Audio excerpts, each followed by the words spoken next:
Tout au nord, le long de la voie ferrée de Rafah, se trouve Khan Younes.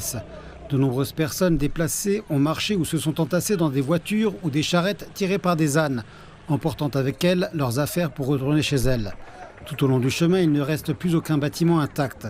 Les endroits où se trouvaient autrefois des maisons et des magasins ont été détruits comme par un tremblement de terre massif, ne laissant que des murs brisés et des tas de décombres. Les personnes qui reviennent dans la zone ont du mal à reconnaître leur ancienne maison.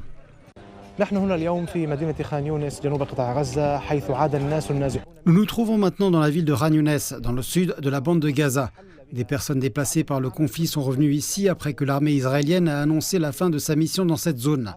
Bien que leur maison ait été détruite, beaucoup veulent encore vivre ici, alors qu'Israël a menacé de lancer une opération à Rafah. Tout ce qu'ils souhaitent, c'est la fin du conflit pour pouvoir vivre en paix.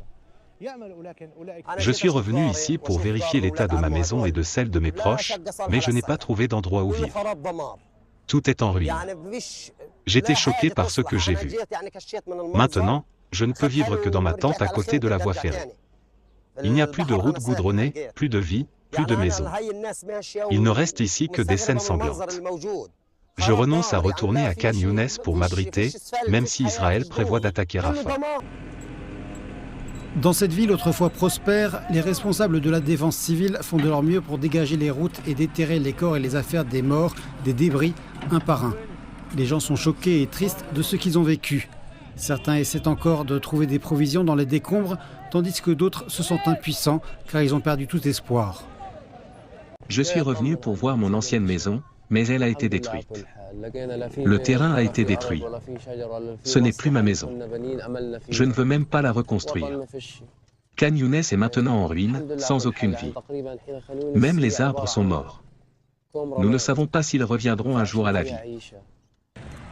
De nombreuses personnes déplacées n'ont d'autre choix que de retourner à Khan Younes, bien que la ville soit en ruine après les attaques israéliennes.